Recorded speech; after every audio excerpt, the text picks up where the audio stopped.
మేష రాశి అయినా సరే, మేష లగ్నం అయినా సరే, ఈ పరాభవనామ సంవత్సరంలో మొదటి విషయం ఇల్లు కొనడం అనేది ఖాయంగా జరుగుతుంది. చాలా మంది స్కూల్ స్టార్ట్ చేస్తారు, చాలా మందికి ప్లేస్ చేంజ్ అవుతుంది. నేను ఉన్న ఇల్లు మార్చొచ్చు, కొత్త ఇంటికి వెళ్ళొచ్చు, అద్దెకి కొంత ఇల్లు రావచ్చు. ఒక ఇల్లు ఉంటే అది అమ్మి పెద్ద అపార్ట్మెంట్ కొనడం. మేషరాశిలో పుట్టిన ఎవరైతే చదువుతున్నారో పిల్లలు, వాళ్ళ పెద్ద భవిష్యత్తు మెయిన్గా నీట్లో క్లియర్ చేయడం, ఏపీఎస్సిలో క్లియర్ చేయడం.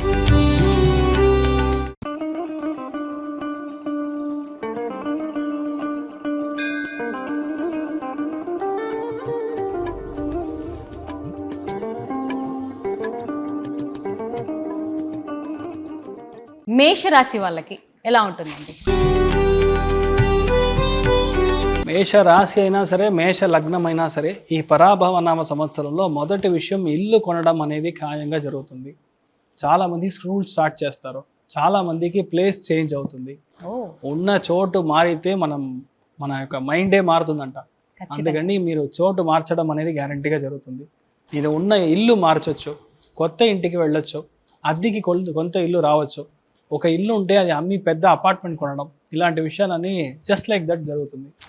డబ్బు పరంగా ఉన్న అవస్థలు ఏదైతే ఉందో అది గ్యారంటీగా క్లియర్ అవుతుంది. మానసికంగా ఉన్న ఇబ్బందులన్నీ క్లియర్ అవ్వడానికి ఛాన్సెస్ చాలా బాగుంది. మేషరాశిలో పుట్టిన ఎవరైతే చదువుతున్నారో పిల్లలు, వాళ్ళ పెద్ద భవిష్యత్తు మెయిన్గా నీట్లో క్లియర్ చేయడం, ఏపీఎస్సిలో క్లియర్ చేయడం, సివిల్ సర్వీస్లో క్లియర్ చేయడం అన్నట్టుగా చాలా బాగుంది. ఇన్ఫ్యాక్ట్ ఇంట్లో తల్లిదండ్రుల యొక్క ఆరోగ్యపరంగా ఉన్న సమస్యలన్నీ తగ్గడానికి ఛాన్సెస్ ఉంది. అమ్మ హెల్త్ మాత్రం మీరు జాగ్రత్తగా చూసుకోవాలి. ఇంట్లో పెద్ద మనిషి, పెద్ద దిక్కు ఎవరైతే ఉన్నారో వాళ్ళ యొక్క హెల్త్లో మీరు కాస్త జాగ్రత్తగా, ఆరోగ్యపరమైన సమస్యలు రావడానికి, చెస్ట్ బ్రెస్ట్లో ప్రాబ్లమ్స్ రావడానికి, మేషరాశిలో పుట్టిన వాళ్ళు ఇంట్లోకి ఇలాంటి విషయాలు రావడానికి ఛాన్సెస్ ఉంది. కాస్త జాగ్రత్తగా చూసుకోవాలి. దాంట్లో మొదటి విషయం చూసారంటే రాహు ప్లేస్మెంట్ అద్భుతంగా ఉంది.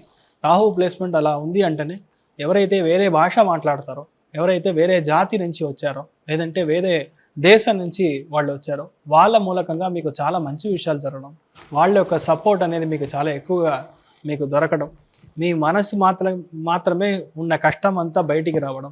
మనసు లోపల చాలా రోజుల నుంచి ఇలానే ఉన్నాను, ఎప్పుడు ఎక్కడైనా ఒక ఖాళీ దొరికితే కూర్చొని ఏడ్చి లోపల నుంచి బయటికి తీసేస్తానన్న ఉన్న సమస్యలన్నీ మీరు బయటికి రావడం, ఇల్లు కొనడం, మ్యానుఫ్యాక్చరింగ్లో బాగా సెటిల్ అవ్వడం, బయట ఉన్న వాళ్ళు లోపలికి వచ్చి ఇక్కడ ఇండియాకి వచ్చి సెటిల్ అవ్వడం, విదేశాల్లో ఉన్న వాళ్ళకి అక్కడ ఇల్లు కొనడం, అక్కడ పిఆర్ కన్ఫర్మ్ అవడం అన్నట్టుగా మేషరాశి వాళ్ళకి అద్భుతంగా ఉంది. దాంట్లో మెయిన్గా నేను చూసేది ఆర్థికమైన ఇబ్బందులు అన్నీ క్లియర్ అవుతుంది అనేది ఒక పెద్ద మంచి విషయంగా ఈ పరాభవనామ సంవత్సరంలో ముఖ్యమైన ఫలం నేను అదే చూస్తున్నాను. దాంట్లో ముఖ్యంగా ఎవరైతే ఫిక్స్డ్ అకౌంట్ అంటే ఫిక్స్డ్ డిపాజిట్ ఓపెన్ చేయాలి, ఇంట్రెస్ట్కి ఒక ప్లాన్ చేస్తున్నామంటే అది మీరు చేయడానికి ఛాన్స్ ఉంది. మేషరాశిలో పుట్టిన వాళ్ళు చాలామంది ఫామ్ హౌస్ గ్యారంటీకి కడతారు, లేదంటే ఒక తోట కొంటారు. చాలా ఎక్కువ విస్తీర్ణంలో, చాలా పెద్ద గజంలో మీరు ఒక నేల తీసుకోవడానికి ఛాన్స్ ఉంది. భూ అనేదే పెద్ద ఒక ఆ యోగం ఉంటే మాత్రమే ఒక నేల కొనడం అనేది చాలా. అది గురువు బృహస్పతి ఉచ్చస్థానంలో రానప్పుడు గ్యారంటీగా ఇలాంటి ఇల్లు కానీ అన్ని విషయాలు ఈజీగా జరుగుతుంది. ఒకటే విషయం మీరు చూసుకోవాల్సింది బీపీ, షుగర్, కొలెస్ట్రాల్ మీకైనా సరే, మీ ఇంట్లో పెద్దవాళ్ళకైనా సరే కాస్త మీరు జాగ్రత్తగా చూసుకోవడం అనేది ముఖ్యమైన ఒక ఫలంగా చూస్తున్నాము. మేషరాశిలో పుట్టిన వాళ్ళు చాలామందికి ఇప్పుడు మెయిన్గా మీ యొక్క లైఫ్లో ఏ అప్పు ఉన్నా సరే అది క్లియర్ అవ్వడానికి ఛాన్సెస్ ఉంది. చాలా రోజుల నుంచి నాకు బాబు లేదు, పాప లేదు, చాలా కష్టపడుతున్నాము, ఐవీఎఫ్ సెంటర్స్ బట్టి తిరుగుతున్నాము, కానీ ఏదో మంచి జరిగితే పర్వాలేదు, 3 ఎగ్గు ఉంది, 4 ఎగ్గు ఉంది, ఒక్కటి కూడా అమ్మాయిగా అబ్బాయిగా పుట్టట్లేదు అన్నట్టుగా ఉన్న సిచ్యువేషన్ మారి ఇప్పుడు వచ్చే అక్టోబర్, నవంబర్, డిసెంబర్లో మీకు బాబు లేదంటే పాప పుట్టడానికి ఛాన్సెస్ చాలా ఉంది. చాలామందికి పూర్వీక ఆస్తి ఏదైతే ఉంది, పూర్వీకుల యొక్క ఆస్తి అంటే నాన్నగారి యొక్క ఆస్తి అవ్వచ్చు, మీ నాన్నమ్మ యొక్క ఆస్తి అవ్వచ్చు, మీ పెద్దవాళ్ళ యొక్క ఆస్తి అవ్వచ్చు, అదన్నీ రావడానికి ఛాన్సెస్ చాలా అద్భుతంగా ఉంది. ఇన్ జనరల్ మేషరాశి వాళ్ళకి సంతోషపరంగా 80% బాగుంది, ఆర్థికంగా 95% చాలా బాగుందనే చెప్పొచ్చమ్మా.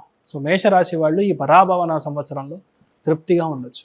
ఇప్పుడు మేషరాశి వాళ్ళ కన్న తల్లులకి కొంచెం హెల్త్ ఇష్యూస్ ఉంటుంది అని చెప్పారు. కరెక్ట్. దానికి మనం ఏం పరిహారం చేయగలము?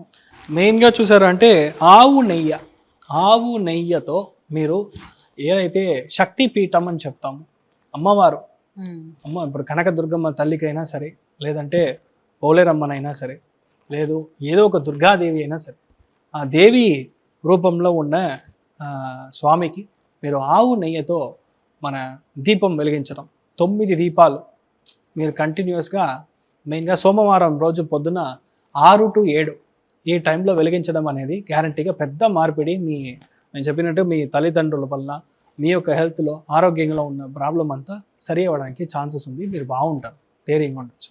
ఈ పరాభవ సంవత్సరం ఇన్ జనరల్ ఎలా ఉంటుంది అందరికీ, అది కాస్త చెప్పండి. అర్థికల్పిత కల్పోయం ప్రత్యర్థి గజకేసరి వ్యాస తీర్థ గురుర్భూయా తస్మతిష్టార్థ సిద్ధయే. ప్రేక్షకులందరికీ పరాభవ నామ సంవత్సర ఉగాది శుభాకాంక్షలు. మీరు బాగుండాలి, మీ కుటుంబం చల్లగా ఉండాలి, చాలా మంచి విషయాలు ఇంకా జరుగుతూ ఉండాలి. ధర్మ ఎప్పుడు చేతి నుంచి బయటికి వెళ్తుందో అప్పుడు ఎలాగా నరసింహ అవతారం అవుతుందో అలాగే ఒక్కొక్కసారి మీరు గుడి మెట్టులు ఎక్కినప్పుడు మీ ఇంట్లో మీ మనసులో ఆ ధర్మం ఎలా జరగాలి, మంచి విషయాలు ఎలా జరగాలని ఆ దేవుడు నిర్ణయిస్తాడు. అలాగే ఈ పరాభవ నామ సంవత్సరం మీ అందరూ ఫ్యామిలీలో బాగుండాలని నేను కోరుకుంటున్నాను. వచ్చే మార్చ్ 19వ తారీఖు పొద్దున 6:55 ఈ ఉగాది పుడుతుంది.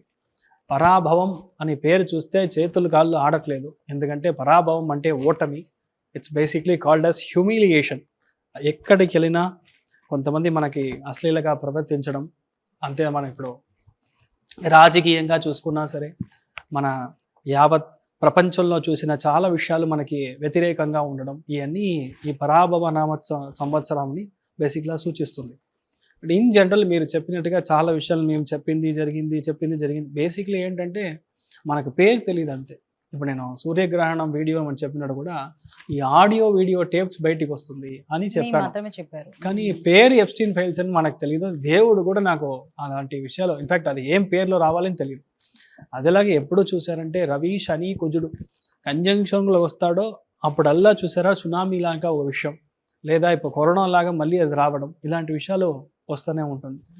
కానీ ఈ పరాభవ నామ సంవత్సరంలో చాలా గొప్ప విషయం ఏంటంటే ఈ గురు అనే ఒక గ్రహం, బృహస్పతి గ్రహం కర్కాటక రాశిలోకి వచ్చి ఉచ్చస్థానం అవుతుంది అన్నప్పుడు ఏంటంటే మళ్ళీ ఒక పెద్ద ఒక మహనీయులు అవతరించే ఒక ప్రాప్తం అనేది ఇప్పుడు ఉంటుంది. చాలా గొప్ప విషయం. అయితే మహనీయులు అవతరించడం అంటే శ్రీమన్ మధ్వాచార్య శృంగేరి పీఠాధిపతి కానీ, లేదంటే మహాపరివా కానీ, అదేలాగా రామానుజ జియర్ స్వామిகள் కానీ, వీళ్ళలాగా పెద్ద పెద్ద మహాన్ గురువుగా, గురు అంశంగా, గురుముఖంగా ఉండేవాళ్ళు ఈ భూమిలో తెలుగు రాష్ట్రాల్లో, మన తమిళనాడులో, ఇన్ఫాక్ట్ సౌత్ ఇండియాలో అవతరించడానికి ఛాన్సెస్ చాలా ఉంది.